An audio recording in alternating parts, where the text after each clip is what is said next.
H.P. Lovecraft, The Horrid Red Hook, Part 2.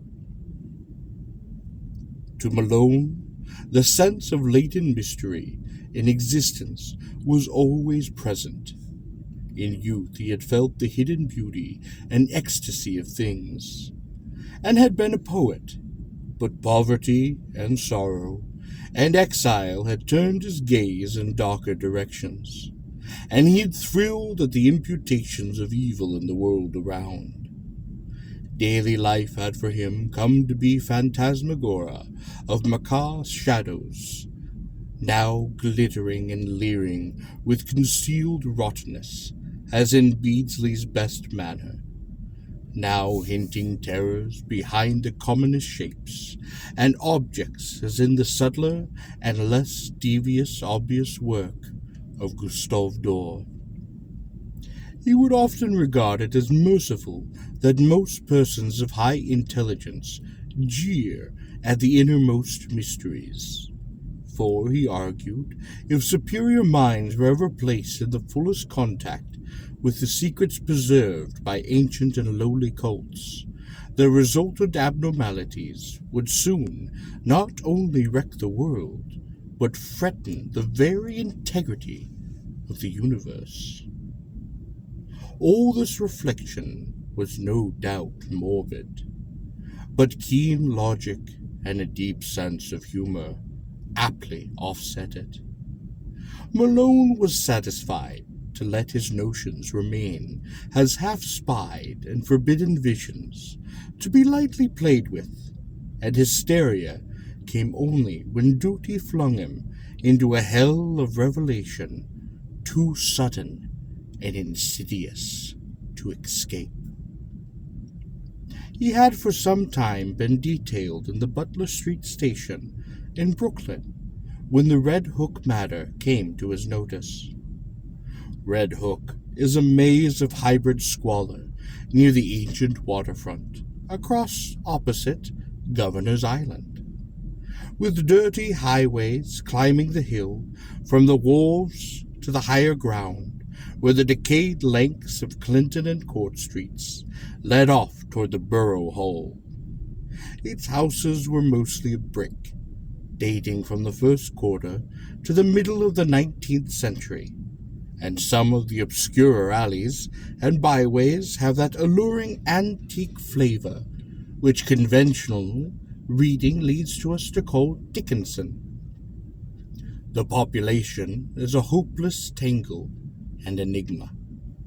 Syrian, Spanish, Italian, and Negro elements imping upon one another, and fragments of Scandinavian and American belts lying not far distant.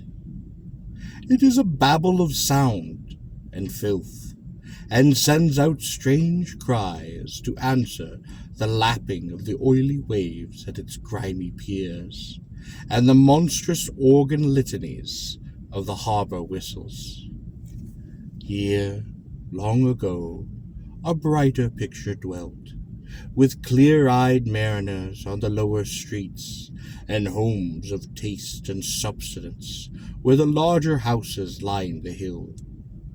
One can trace the relics of this former happiness in the trim shapes of the buildings, the occasional graceful church, and the evidence of original art and background in bits of detail here and there.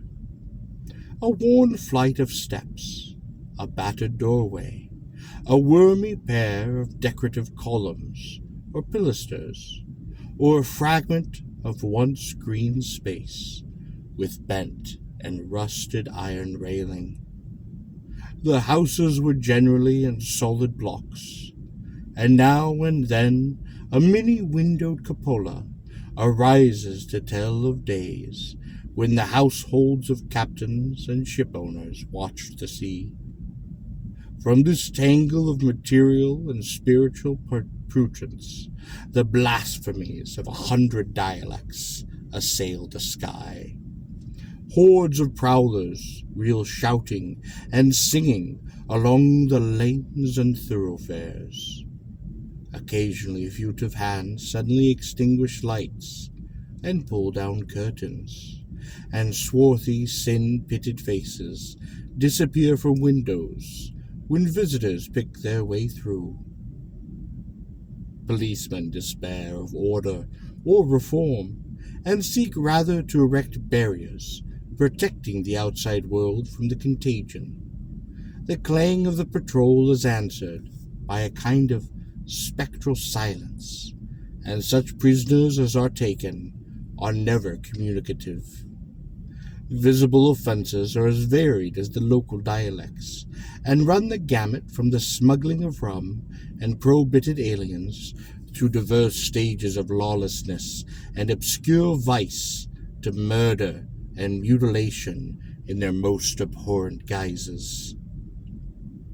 That these visible affairs are not more frequent is not to the neighborhood's credit, and lets the power of concealment be an art demanding credit. More people enter Red Hook than ever leave it, or at least than leave it by the landward tide, and those who are not loquish are the likeliest to leave. Malone found in this state of things a faint stench of secrets more terrible than any of the sins denounced by the citizens and bemoaned by priests and philanthropists. He was conscious, as one who united imagination with scientific knowledge, that the modern people, under lawless conditions, tend uncannily to repeat the darkest instinctive patterns of the primitive half-ape savagery in their daily life and ritual observances, and he had often viewed with an anthropologist's shudder the chanting, cursing procession of blear-eyed and pock-marked young men which wound their way along in the dark small hours of morning. One saw groups of these youths inconsistently, sometimes in leering vigils upon street corners, sometimes in doorways playing eerily on cheap instruments of music, sometimes in stupefied dozes or indecent dialogues around cafeteria tables near Borough Hall, and sometimes in whispering conversing around dingy taxicabs drawn up the high stoops of crumbling and closely shuttered old houses.